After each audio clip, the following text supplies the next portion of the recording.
नाज़रीन इकराम, अब मामला इस वक्त ये है कि मौजूदा वज़ीर-ए-आज़म और मौजूदा हुकूमत को रूस की याद आने लगी है। खबरें आई थीं कि वफ्द भेजा गया, मगर रूसी सदर ने इस वफ्द को कोई ख़ास घास नहीं डाली। और आपको याद होगा कि आज से थोड़ा अरसा पहले रूसी सदर पुतिन ने टोंट की थी कि जो ममालिक अपने खुद से फैसले नहीं ले सकते, वो आज़ाद मुल्क होने के बजाय वो दूसरे मुल्कों की एक कॉलोनी के तौर पर काम करते हैं। शायद वो पाकिस्तान के हवाले से ऐसी बातें कर रहे थे, जैसा कि इनके दफ्तर ख़ारजा की तरफ से भी कहा गया और इनके सफ़ीर ने भी कहा था कि हम समझते हैं इमरान खान की रूस के साथ ताल्लुकात बनाने का एक फैक्टर इनकी हुकूमत जाने में है। जो मौजूदा हुकूमत है वो अपनी तरफ से इमरान खान को फॉलो करने की कोशिश कर रही है या शहबाज शरीफ इमरान खान बनने की कोशिश कर रहे हैं। मिसाल के तौर पर इस तरह से रूस के ऊपर पाबंदियाँ हैं या यूक्रेन या रूसी जंग है, इस चीज़ को लेकर अगर आपको याद हो, अब ख्वाजा आसिफ ने कहा कि आप दुआ करें कि पाकिस्तान के अंदर जो मसाइल हैं, अगर रूस और यूक्रेन की जंग रुक जाए तो हमारे भी बेहतरीन आ जाए। अब हमारे सिफारतकारों को इस बात का ख्याल होगा कि जनाब वो रूस के साथ मामलात हो रहे हैं, इससे बड़ा मसला है। हम आपको बताना चाहते हैं कि जो पाबंदियाँ लगी हैं, अब पाकिस्तान इसकी मुखालफत कर रहा है। इसकी वजह यह है कि पाकिस्तान समेत तरक्की पजीर ममालिक हैं, वो इससे वो मुतासर होंगे। ये दफ्तर ख़ारजा का अहम बयान है। इस वक्त दो ममालिक धड़ाधड़ रूस से तेल खरीद रहे हैं, जिसमें भारत शामिल है और चीन शामिल है। BBC भी लिख रही है कि ये दोनों ममालिक रूस से सस्ता तेल खरीद कर अपने मुल्क का मुफाद सामने रख रहे हैं और दूसरे तरीके से वो ये अहम काम कर रहे हैं।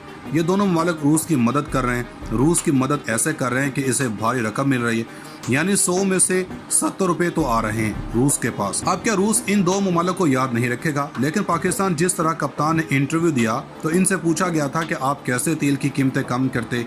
इन्होंने कहा कि हम रूस के पास जाते और इससे कहते कि हमें तेल, गंदम और दीगर अशिया सस्ती बेचें, मगर ये मौजूदा हुकूमत है, अब ये काम कर भी नहीं सकती, अब फंस गई है। यहाँ पर यह बताने की कोशिश की जा रही है कि हम बड़े मुश्किल फैसले ले रहे हैं, और दूसरी जानब ये भी पता है कि अगर जाने की कोशिश की तो अंकल सीम नाराज़ हो जाएंगे, और अगर वो नाराज़ हुए तो बहुत सारे मसाइल हो जाने हैं। दूसरी जानब दफ्तर ख़ारजा ने कहा कि कैनेडियन हाई कमिश्नर को तलब किया गया, एहतजाज रिकॉर्ड करवाया गया। कनाडा की पार्लियामेंट में जनरल बाजवा के हवाले से रिमार्क्स दिए जाने वाले को रोका जाए, लेकिन ये इमरान खान के पैटर्न को फॉलो नहीं कर सकते कि इमरान खान इन ताकतों के खिलाफ खुलकर खेलने वाले लीडर थे। इमरान खान को रूस से ताल्लुकात के लिए भेजा गया था और इन सब को पता था कि इमरान खान ही ऐसी शख्सियत हैं जो बैरूनी ताकत को बर्दाश्त कर सकते हैं। लेकिन अंकल सीम का जब प्रेशर आया तो इस्टेब्लिशमेंट ने सारे का सारा मुद्दा इमरान खान पर डाल दिया और अपने आप को साफ करने की कोशिश की, मगर वो भी नाकाम रहे। अब 910 अरब रुपए टॉप कंपनीज ने कमाया, लेकिन इनसे पूछा जाए कि इमरान खान के दौर में इतना पैसा कंपनियों ने कमाया है कि ये अरबों रुपए कंपनियों ने कैसे कमाए हैं? ये जब तक बिजनेस ना हो रहा हो तो कैसे मुमकिन है? ये सब झूठ बोल रहे थे और महंगाई के ड्रामे कर रहे थे, मगर वहाँ चीज़ों का ख्याल नहीं है। अब इन चीज़ों पर यह हुकूमत फोकस कर रही है जिस पर आवाम को कोई सरोकार नहीं। मिसाल के तौर पर अता तारड़ इन्होंने कहा कि इमरान खान को गर्मी के अंदर अदालत में जाता देखकर इनको बहुत खुशी हुई, हालांकि इनको मालूम नहीं कि खान साहब तो अपने क्रिकेट दौर से लेकर अब तक गर्मी ही झेलते आ रहे हैं। मगर असल बात यह नहीं है कि नून लीग ने एक और रेड लाइन अबूर करने का फैसला कर लिया। वो क्या है? आप जानते हैं, आर्टिकल 6 सिर्फ हुकूमत लगा सकती है।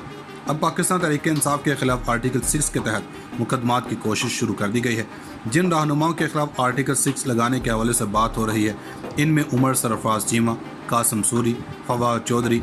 हालांकि पंजाब हुकूमत कासिम सूरी के खिलाफ ऐसा कैसे कर सकते हैं? इस हुकूमत को तो पता नहीं है कि पहले ये मुशर्रफ पर लगवा चुकी है आर्टिकल 6, मगर इस हुकूमत की टांगें कांप नहीं होती हैं।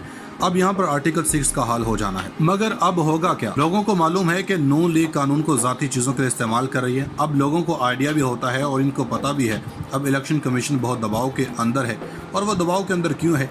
इसके लिए इसे कहा जा रहा है कि अगर ज़मीनी इलेक्शन है और अगर इन्होंने इसमें बेहतर काम ना किया तो आम इंतखाबात में इनके लिए मुश्किल हो सकती हैं। सिंध में बलदियाती इलेक्शन के लिए तैयारियां शुरू हो रही हैं। NA 140 में 10% से कम टर्नओवर था। लड़ाई झगड़े हुए। अब जीतने और हारने वाली पार्टी अदम एतमाद कर रही थी। अब इलेक्शन कमीशन को पाक फौज और दीगर सिक्योरिटी इदारों ने मुकम्मल यकीन दहानी दिलवाई है। नाज़रीन किराम, उधर इमरान खान की जन्म से मुख्तदर हलकों के नट बोल्ट कसने का आगाज़ जो कि कल से हो चुका था, اب یہ معاملہ بہت آگے بڑھتا جا رہا ہے، صورتحال کے اندر سنگینی آتی جا رہی ہے اور پہلے جو نام اشاروں کنائیوں میں لیے جاتے تھے اب کھل کر نام لیے جا رہے ہیں، بلکہ کھل کر باتیں کی جا رہی ہیں، کھل کر یہ بتایا جا رہا ہے کہ ملک کے موجودہ معاشی حالات کا ذمہ دار کون ہے۔ اس کے حوالے سے آج کی ویڈیو میں ڈیٹیل سے بتائیں۔ جبکہ ضمنی الیکشن کے حوالے سے عمران خان نے ایک انکشاف کیا کہ ایک بریگیڈیئر کی کوشش ہے کہ پی ٹی آئی نہ جیت سکے، یہ بہت بڑا انکشاف تھا۔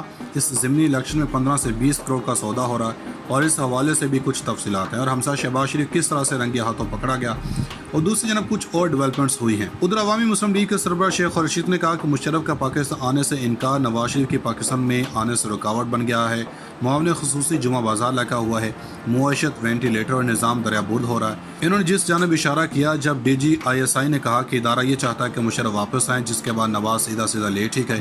اس طرح سے ایک ڈیل چل رہی تھی جس میں پاکستان کے سابق صدر جنرل پرویز مشرف کو پاکستان آنے کی اجازت دینا تھا، مگر ساتھ ہی ساتھ نواز شریف واپسی کے لیے پر تول رہے تھے۔ دوستو اس وقت اعتماد کا فقدان ہے، اسحاق ڈار کو پہلے ٹیسٹ کیس کے طور پر بھیجا جا سکتا ہے اور میاں نواز شریف ابھی بھی ٹرسٹ نہیں کر رہے کہ کہیں میرے ساتھ ہاتھ نہ ہو جائے، کہیں وہ پھنس نہ جائے، کیونکہ عمران خان کا مومنٹم بڑھتا جا رہا ہے اور ان کے قریبی ساتھیوں کو لگ رہا ہے کہ ادارے کہیں یو ٹرن نہ لے لیں، اس کے بعد ان کی گرفتاری نہ ہو جائے۔ جبکہ دوسری جانب یہ جو امپورٹڈ حکومت ہے، پہلے اس نے کہا کہ پیٹرولیم مصنوعات جو ہیں ان کی قیمتوں میں اضافہ عمران خان کی آئی ایم ایف کی وجہ سے کر رہے ہیں، پھر آئی ایم ایف نے ان کی عقل ٹھکانے لگائے اور کہا کہ بھائی یہ اپنی نااہلی کی سزا ہمیں نہ دو، ہمارا کوئی اس سے تعلق نہیں، اور اپنی عوام کو بھی بتاؤ کہ یہ سب کچھ ہم خود کر رہے ہیں، تیل کی قیمتیں ہم خود بڑھا رہے ہیں۔ جبکہ ضمنی الیکشن کے حوالے سے عمران خان نے ایک انکشاف کیا کہ ایک بریگیڈیئر کی کوشش ہے کہ پی ٹی آئی نہ جیت سکے، یہ بہت بڑا انکشاف تھا۔ اس ضمنی الیکشن میں 15 سے 20 کروڑ کا سودا ہو رہا ہے اور اس حوالے سے بھی کچھ تفصیلات ہیں اور ہمسا شہباز شریف کس طرح سے رنگے ہاتھوں پکڑا گیا اور دوسری جانب کچھ اور ڈیولپمنٹس ہوئی ہیں۔ ادھر عوامی مسلم لیگ کے سربراہ شیخ رشید نے کہا کہ مشرف کا پاکستان آنے سے انکار نواز شریف کی پاکستان میں آنے سے رکاوٹ بن گیا ہے، معاون خصوصی جمعہ بازار لگا ہوا ہے، معیشت وینٹیلیٹر اور نظام دریا برد ہو رہا ہے۔ انہوں نے جس جانب اشارہ کیا جب D G I S I نے کہا کہ ادارہ یہ چاہتا ہے کہ مشرف واپس آئیں، جس کے بعد نواز سیدھا لیٹ ہی گئے۔ اس طرح سے ایک ڈیل چل رہی تھی جس میں پاکستان کے سابق صدر جنرل پرویز مشرف کو پاکستان آنے کی اجازت دینا تھا، مگر ساتھ ہی ساتھ نواز شریف واپسی کے لیے پر تول رہے تھے۔ دوستو اس وقت اعتماد کا فقدان ہے، اسحاق ڈار کو پہلے ٹیسٹ کیس کے طور پر بھیجا جا سکتا ہے اور میاں نواز شریف ابھی بھی ٹرسٹ نہیں کر رہے کہ کہیں میرے ساتھ ہاتھ نہ ہو جائے، کہیں وہ پھنس نہ جائے، کیونکہ عمران خان کا مومنٹم بڑھتا جا رہا ہے اور ان کے قریبی ساتھیوں کو لگ رہا ہے کہ ادارے کہیں یو ٹرن نہ لے لیں، اس کے بعد ان کی گرفتاری نہ ہو جائے۔ جبکہ دوسری جانب یہ جو امپورٹڈ حکومت ہے، پہلے اس نے کہا کہ پیٹرولیم مصنوعات جو ہیں ان کی قیمتوں میں اضافہ عمران خان کی آئی ایم ایف کی وجہ سے کر رہے ہیں، پھر آئی ایم ایف نے ان کی عقل ٹھکانے لگائے اور کہا کہ بھائی یہ اپنی نااہلی کی سزا ہمیں نہ دو، ہمارا کوئی اس سے تعلق نہیں، اور اپنی عوام کو بھی بتاؤ کہ یہ سب کچھ ہم خود کر رہے ہیں، تیل کی قیمتیں ہم خود بڑھا رہے ہیں۔